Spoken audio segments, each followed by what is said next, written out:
welcome to the Stoner Story Witch podcast. My name is Kristen, and it is a pleasure to be hosting and working here on the lands of the Chorotega people. I am joined today by my husband and partner, Kevin, who is who is going to just sort of also be here acting as, we're going to try it out, being like a sound producer slash editor, because I was finding myself today feeling really motivated to get a podcast out because we have a full moon in Aries coming up on Thursday. We're recording this on Tuesday. And I was noticing just this feeling that there is this like brick wall that I'm up against because it's just been a while since I've been in that app and working on things. And my husband, luckily, has been spending a lot of time in this software lately and is very comfortable with it. And I did a very hard thing, and I made a request. Would you help me record and just kind of keep an eye on things and just sort of, I guess just companion me as I'm recording this. And it's not lost on me that I did the entire first season by myself. It was my, like, we jokingly would say like my day one tarp or my season one podcast. Like, it felt really meaningful to kind of fuck around and find out. And I'm just noticing that there is so much in just the month that I haven't been recording and putting out podcasts because it's been eclipse season, that I have so much more that I want to be sharing, and that I notice that the bottleneck of capacity really is at like just all the technology that goes into doing a podcast. And so I just feel really grateful that my partner is taking time out of his busy day and his creative endeavors to join me. So thank you, Kevin. You're more than welcome. And I told you that my price for doing this was for you to tell me how great I am, and you did. And so, and I know that that's not an easy thing to do. Yep. Yeah. And this is the same Kevin Carlo, everybody, that helped. I would say, even though you were not around for the recording of the actual podcasts, your work is very heavily featured in the music for the podcast, which of course would not be what it is without your flair. So thank you for that as well. And we were just discussing adding a potential little twist to the intro music for season 2. I know. Yes. Okay. Yes. Thank you for keeping me on track. That's why we're paying you the big bucks. Which is to say not at all, or in sourdough rather. This episode is about, a little bit of just an update in just what this last month has been. I believe I kind of left season 1 with kind of wanting to take a little bit of a breather and just kind of see what the next chapter was bringing. And I think I'm coming in with some things to share, and also featuring the upcoming season that I have planned as well. So I'm excited. Let's dive in. All right. So the tagline, or I guess maybe the title of today's episode, is I think going to be the ManifestDough, which is what I believe is the title of the poem, the sourdough poem that I read in episode 0 of the very first podcast episode of the Stoner Story Witch, and also what kind of got us into season 1. Love me a good wordplay. Oh God, I love me a good wordplay. But then right after I wrote that down, I just wrote the words promises, or right after I wrote the manifesto, I wrote process, promises, pleasure, purpose, and polyamory, which continues to be, the polyamory bit continues to kind of, it's a reminder of sometimes that I get so fixated on things have to be either one way or they can't be that way. Like it's either this or it's nothing. Like it's this all or nothing or binary thinking. And it's the idea that, well, if I want to do a podcast on Hadestown, why am I spending time doing a podcast on Little Women? Or why am I watching any other story or reading any other book than what it is that I'm committed to for like whatever I've devoted this season of the podcast to be. And I think that what feels really meaningful is just recognizing that like a healthy creativity ecosystem is about having lots of things going on at once. So I'm literally making sourdough right now. And during our break, we're pressing record on the podcast. And how can these things actually all work together? And it's letting go of the idea of that things are supposed to be a certain way and that you get to write your own rules. Yes. A lot. That is definitely, and I think a theme of season 2 is around like the ways that we've kind of been institutionalized or domesticated or been put into like kind of a captivity of like what is acceptable. And so, yeah, like a little bit of unhooking that it's like this podcast is totally about what it is that feels relevant to be talking about. And for me, so I actually started with polyamory, but it was process, promises, pleasure, purpose, and polyamory. So if we go into the process bit of this, I guess I just want to say that if anybody has not yet listened to episode 0, where I read my poem about sourdough, I would just recommend that you check that out because it continues to be such a guiding light for me, is this practice or this process of making sourdough every day. And I will go into that. I guess I'll just go into that right now because I know I have I guess this is kind of funny too. Part of my process since the new moon in Virgo, the beginning of September, so which was my last podcast episode that I released. I have started The Artist's Way, which is that book by Julia Cameron, exploring the creativity of the spiritual path of creativity. And part of that is I do a morning pages practice every morning. And over the last couple weeks, I know that I have just like woken up in the morning and started jotting things down that felt like maybe this is going to be something that I'll be sharing on this intro to season 2 podcast. So I'm reflecting on sourdough as a metaphor, remembering that it is a stand-in for my creativity, that the sourdough is a stand-in for the podcast. And that is that I want it to be a thing that I love doing and that it feeds and fuels me, that it's in service of myself, and I'm just merely sharing it out into the world. And also the importance that sourdough really played on overcoming my perfectionism, that it's like a sourdough practice. And like literally just this morning, side note, like I made a mistake on on my sourdough loaves. Like I forgot to score them. So they like ended up a little bit more dense, but still perfectly like I ate it and will continue to eat from that loaf.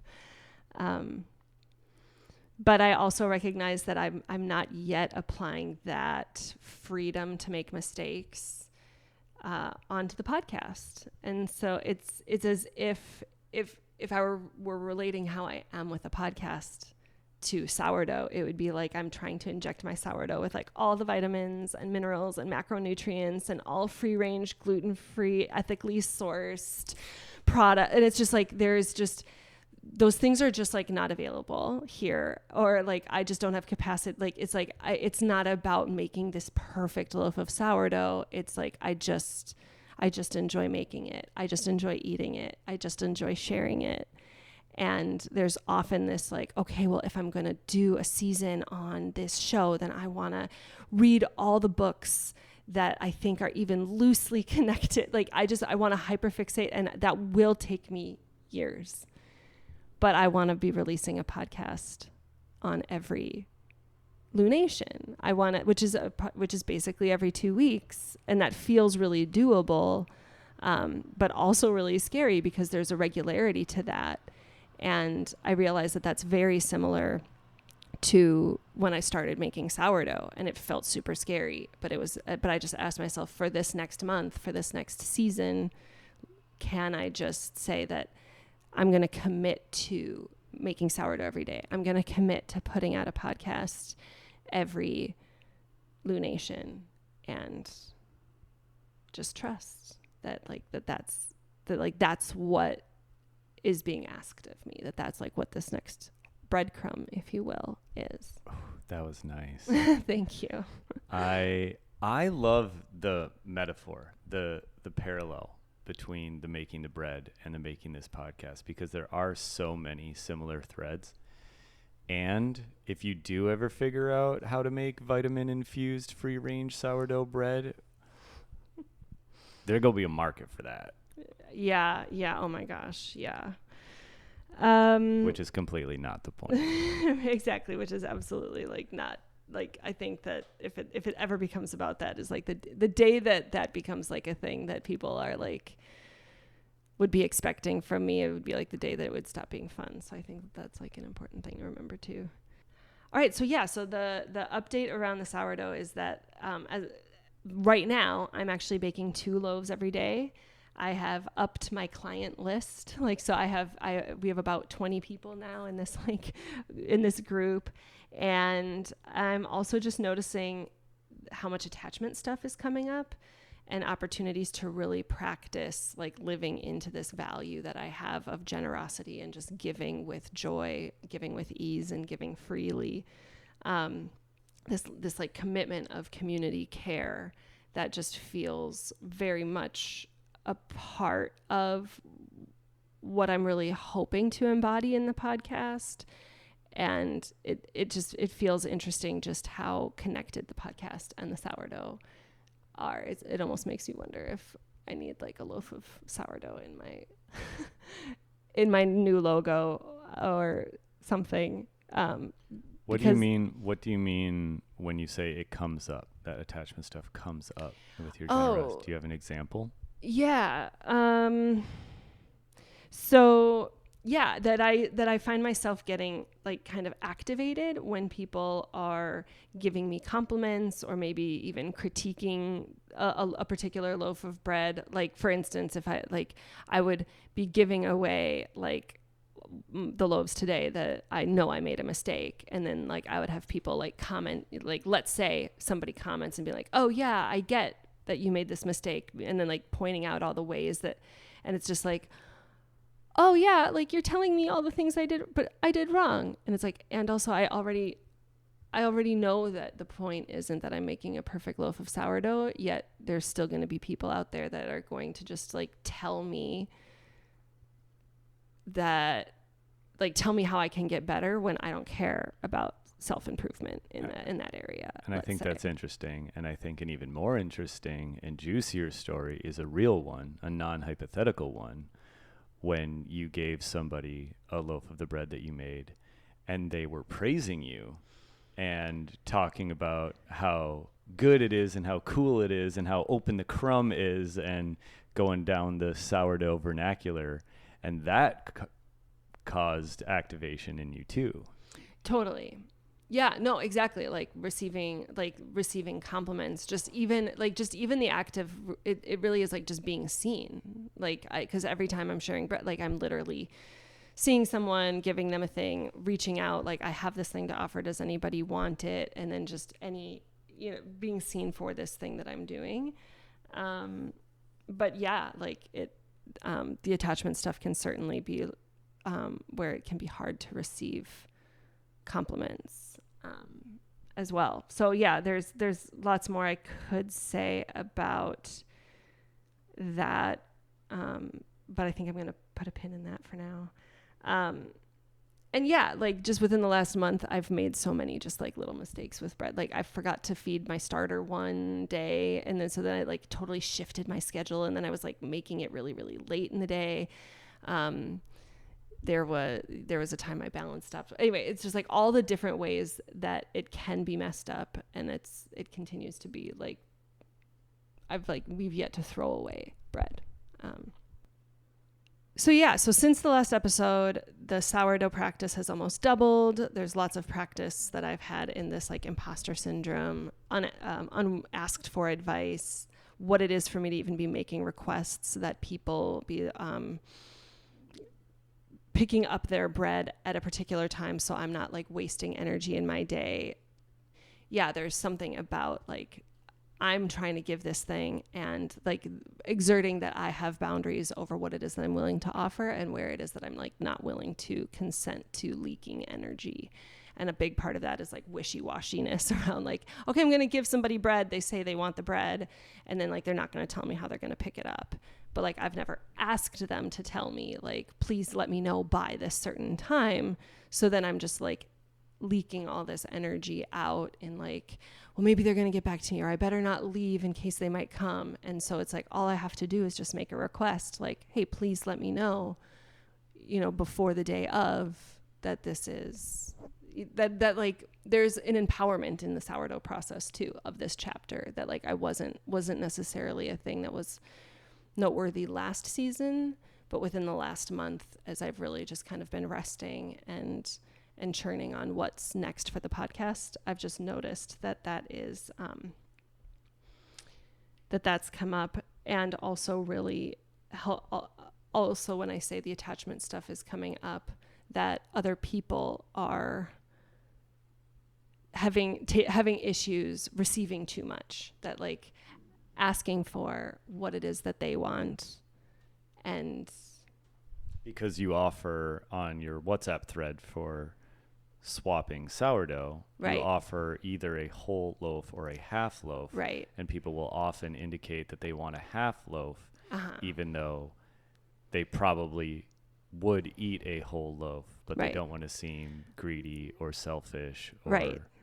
And so like the attachment stuff is totally going both ways, right? Like I feel my attachment stuff is triggered, and then I see things like this where then it's still ultimately my activation, because I then just start thinking like, are people really only eating a half loaf? Like some of these people I know might only eat a half loaf, but there are other people that like they have like a big family, and like I know you're going to want to have more than half loaf, but like this not wanting to ask too much when I'm saying like I want you to ask me for stuff. So here's what this is making me think though, is what you're riffing on right now is a part of the sourdough swap that is related to other people. Yeah. But when you're producing this podcast, you don't have anyone else. You have yourself. Right. So I'm wondering how these lessons relate to this podcast. Yes, that's a great question. I think that I have in my head, there is still this question of like, what is the podcast for? And like, I'm thinking that I'm doing it for other people. And that's when I start losing track of what it is that I'm doing and why. And it's like, I have to remember that like, I am first and foremost, I am making sourdough because I like making sourdough. The fact that I have 14 loaves of sourdough every week that people need to eat is like that's like a byproduct of this sourdough practice that I have. Just like if I were to paint every day, I would just start accumulating paintings. And then it's like, I'm either giving away my paintings or I'm selling my paintings. And I don't want to sell my sourdough. So I'm like figuring out how to give it away. But I'm just also telling people, if you want to give me something, I don't want your money, but I'll take whatever else you feel like you can just give. I don't want it to feel transactional. And I don't ever want my podcast to feel like, I want to just keep that in mind with like that these podcasts are just byproducts of a practice that I am doing, which is like the stoner story witch, right? Like communing with plant medicine, communing with stories, and like finding the cracks in the wall for liberation. And what I really also want for this season that I know that's related to process is connecting with people. Like I really want to, as opposed to season 1 where it was just me talking into a mic the whole time, I do want to reach out and have conversations with people, have them on the podcast, whether it's friends, like, or family members, or like, mentors or teachers. And attachment shit's going to come in. Is that the plan? So that is my plan. So this next season is going to be, my best friend suggested, as I was working on the Little Women, this story came to me. I was in the middle of editing Little Women, and my best friend was like, oh my gosh, I really like this show. I just watched it. And then I ended up watching, it was like a show that was resourcing me as I was in the thick of all the editing and all the clickety clicks in the last season. And then I just realized just how a lot of the liberation themes of Little Women and Hadestown are in this show. And so I really, really want to have my best friend on this season. And then I'm still, I also have this full moon, and this podcast I'm hoping is being released. Well, it's being released in honor of the full moon in Aries. The last full moon in Aries was a supermoon, so it was last October, and that was like the big email that I sent all my friends that I wanted to like create this like creativity group to try to connect with our creativity.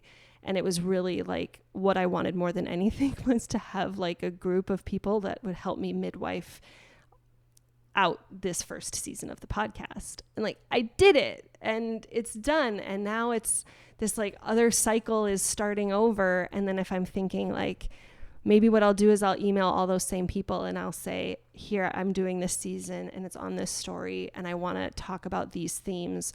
Would you be interested in coming on my show in a friendship capacity of just like as a friend and talk about maybe like the more personal sides of these things?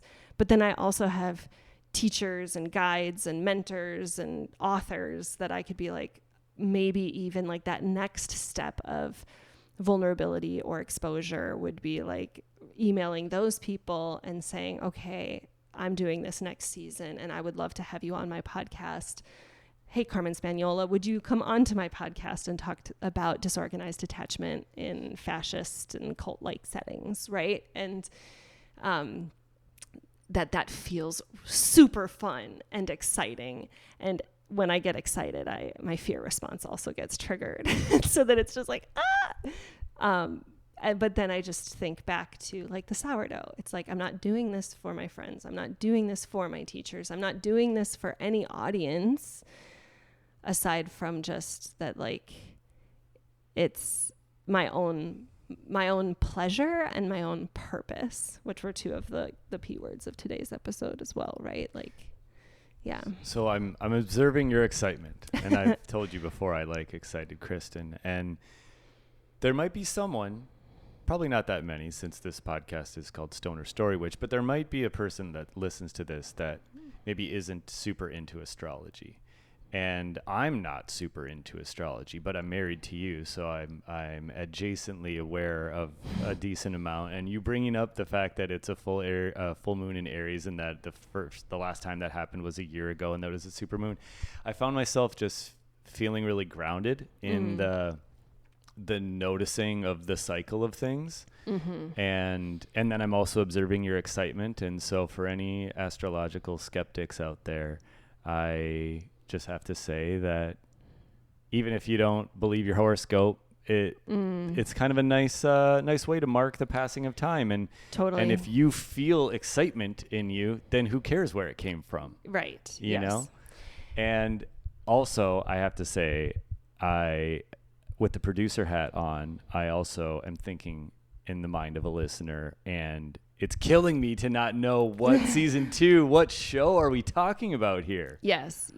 Okay, I will get to that, but I also just want to say, and I'm glad you mentioned it, that a big help that I have in this process of like coming back to like the astrology and like mapping out cycles of time, you know, like months in a year, are like the moon cycles. Is Sarah Faith Gottesdiener. She's like, I think if it weren't for like the moon planner that she puts out, I think this is my 3rd year of journaling with her lunar calendar that she puts out every year. And she's actually a person that I will probably reach out to as far as being a guest on the podcast. The idea of like her being interested in coming on the show to talk about like resourcing or reconnecting to a spiritual part of ourselves would like make me really excited. Okay, so I am ready to talk about this next season that I'm hoping to get to. I'm making a note right here to insert drum roll. Okay. I wasn't sure if you were actually doing something. This next season is going to be on Severance, season 1 of Severance, which is a thriller that came out in 2022 and on Apple TV. Yes, produced and streamable on Apple TV. And I will say that whether it feels like I'm choosing Severance or whether it feels like Severance chose me, feels like an interesting question, because as I mentioned, it's a show that I was watching while I was editing season 1. It was a show that my best friend had recommended to me. And so we actually created a little WhatsApp chat for it, and we left memos to one another. So like it's like this shared rhythm. And when we remember that attachment is about, safe touch, kind eyes, vocal prosody, ingestion behaviors, and shared rhythm, there was this like shared rhythm that my best friend and I had, that even though we don't even live in the same country, we were like watching this show, and I would finish an episode and then I would leave a little voice memo to her and just talk all about the attachment stuff and questions I had. And then she would respond and send me ones in return. And it just, and then I also noticed as I was editing that I said the word severance many times in the actual season in the Little Women season. And I had recorded Little Women before I even had registered that there was a show called Sever. Like it just wasn't even on my radar until my best friend said that she had watched it and really wanted me to watch it. And so it's something like that feels like a synchronicity, that feels like a breadcrumb. And remembering that this podcast to me is about exploring stories as a roadmap to liberation. Adrienne Marie Brown, I just was rereading her book, Emergent Strategy, and she calls it like a visionary fiction. That Severance is a show that I think has so many similar themes with Hadestown and with Little Women.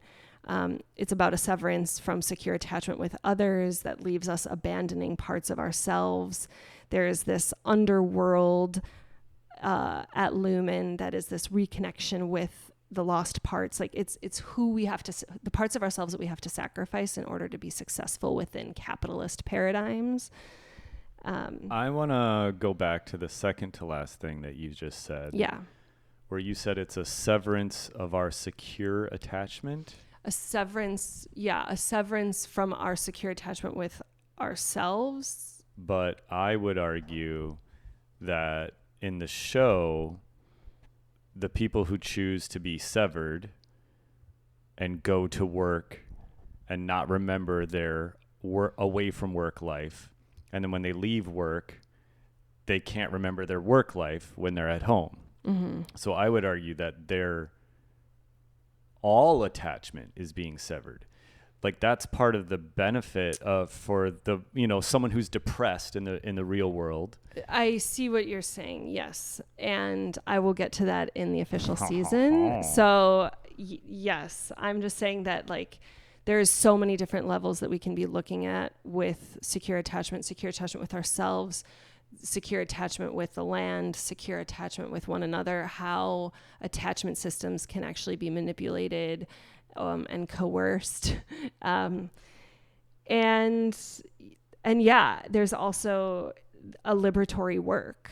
There are wealth wounds that must be there in order for those systems of domination and oppression to continue.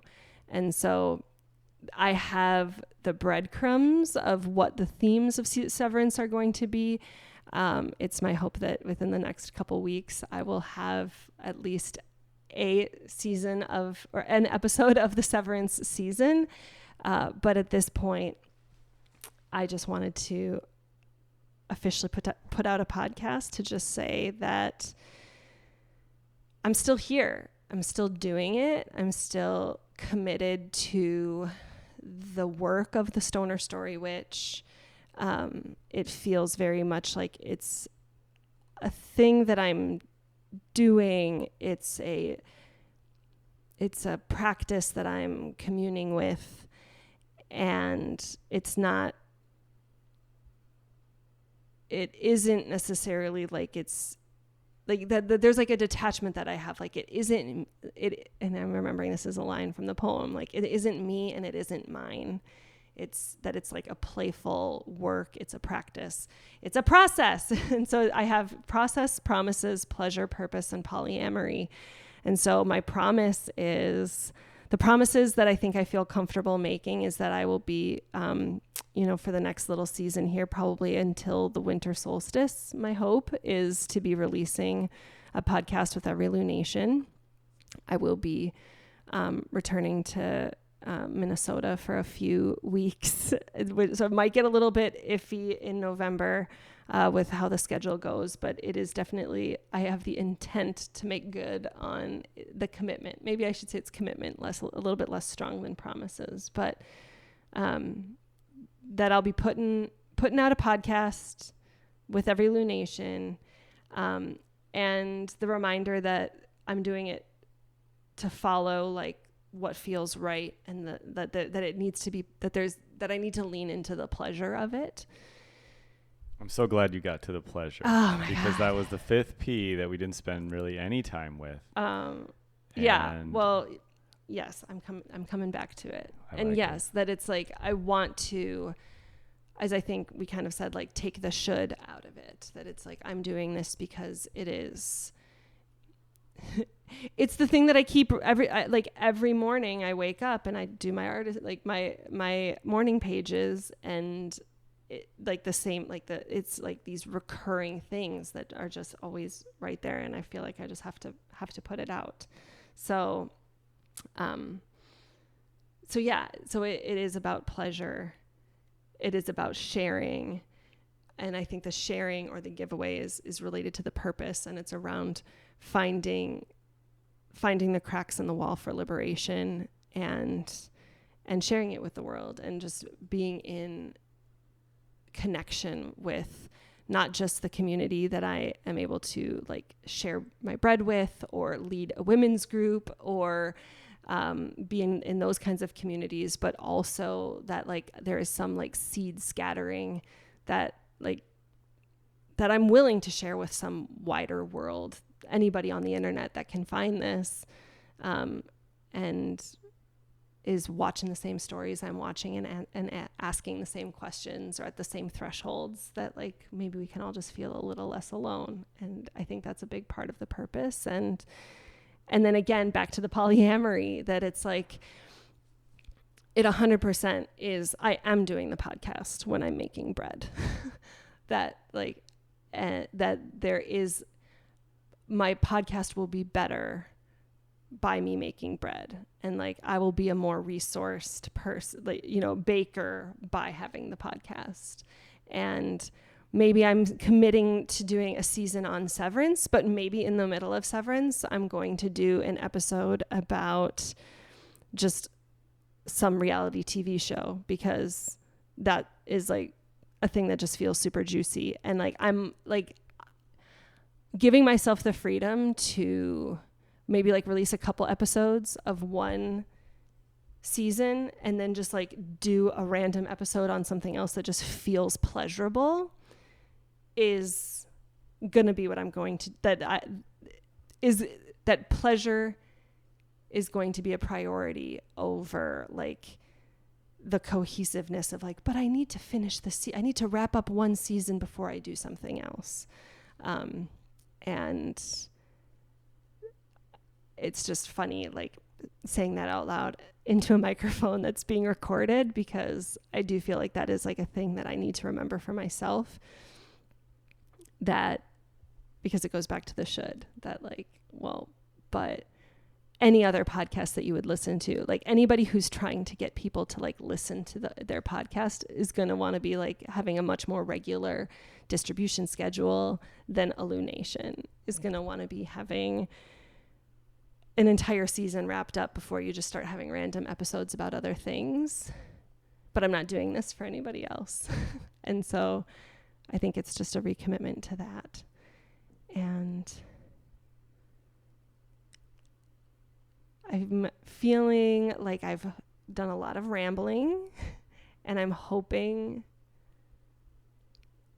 that that feels like it makes sense. And maybe it doesn't have to make sense. It only has to make sense to you, I guess. But yeah, it feels complete from a sound editor, co-producer standpoint. Is there anything that you feel like we're missing? It's Severance, baby. I want to leave feeling pumped up for season 2 whenever it comes. Yeah. Because the actual season 2 of Severance comes out. Yes, in January. So January 2025. Thank you. Yes, thank you for that. Is actually so. My best friend found out that my birthday is December 6th, and that is the day that Mars goes retrograde. And she didn't even realize this. She just knew that Mars was going retrograde in December, and that Mars is a planet of severance. And retro is like when you're like, if anything's going retrograde, you're supposed to like review or like revise. It's like the rule of re's. Anytime you're something. And she just made the comment like, what a cool thing to do for Mars retrograde, to like review and like rehash all that we had, because we've already had these conversations. We had these conversations last May via little voice memos to each other. And so like, what might it look like for her and me to have some of those conversations over the coming weeks? But maybe I'm not actually releasing a Severance podcast until December 6th, which is the day of the Mars retrograde. But my hope is that I will at least be done with those episodes by the time season 2 of Severance comes out, because I definitely don't want to get all jumbled with whatever they bring up for season 2, because of course I have like my questions or my predictions, and I will likely be wrong. So if you don't have Apple TV, find a way to watch Severance it. season 1. And even if you can't find a way to watch it, if you've ever done any work, if you've ever had a job, yep, you will relate. Yeah, I guess I'm wondering if it wouldn't be helpful for me to give like just a little pitch on like what Severance is about and what I'm hoping to discuss. But yeah, so Severance is just this show. It's a show that takes place in kind of this, it's kind of this timelessness. It's this weird dystopian timeless setting, it feels, where like the technology is both really futuristic, but also seems really like old. Like the computer monitors are huge, and like there's like still flip phones, cell phones, but then they have this like weird technology where you can like actually sever yourself from like your work self and your outer life. So they call it like your innie and your outie. And so you're basically creating this like indentured servant class of workers that are just, they like are stuck at work. They never get to go home. They never get to leave.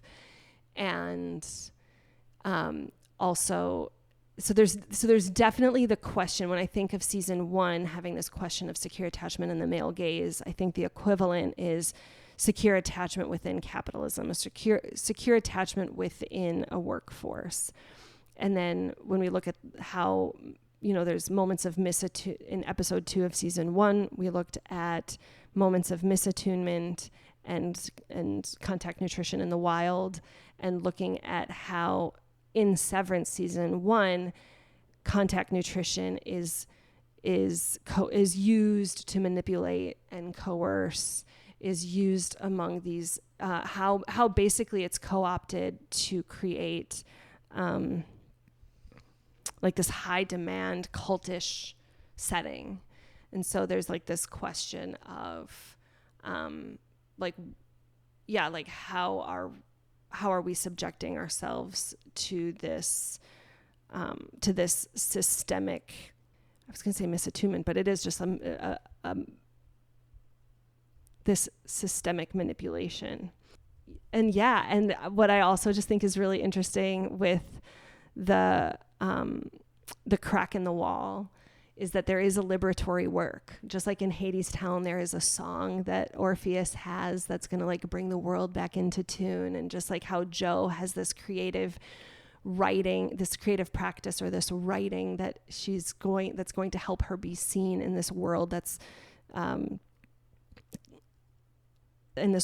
doesn't want to see her. There is this book. There is this bright orange book that finds its way onto the severed floor, where all these innies of these workers find this book, and it feels like liberation because it is the only piece of information that isn't propaganda that they get exposed to, and just the effect that even like a super simplistic or even like flawed book in a lot of ways, like a small amount of resistance, a small amount of liberation can be exactly what is needed in order for like revolutionary change to happen. And then I don't want to I want to give maybe people time to watch Severance. So I'll just say that wealth wounding is a very big theme as well. There's a particular character. I don't want to spoil anything, but there's a particular character that really appeals to me when we consider that there is the severance that we have to have with our own sense of a shared humanity. And what happens when you can actually like feel into like solidarity with the working class as somebody who is in a very high position of power within these systems of domination and oppression and capitalism. So, and not to be too basic of a bro, but there's also a very obvious commentary just about the working world and all the little tchotchkes that companies will give their employees, and on and on and on. Totally. Right. Yeah, totally. Like this. Yeah. The very, like the way that we incentivize people, is. And the absurdity of it. Yeah. Lots of absurdity. There's lots of collapse, lots of commentary. I'm excited to get into it. Absolutely. So thank you so much for listening to this episode 0.1, the ManifestDough. And I am thankful for Kevin joining me today for moral support and helping me with my clickety clicks. And look forward to seeing what I'm releasing in another 2 weeks for the next Lunation, and looking forward to releasing Severance as those episodes are ready, as I'm reaching out to people in my close circle or circle of mentors and teachers and guides. And looking forward to seeing what this next year holds. Keep it witchy out there.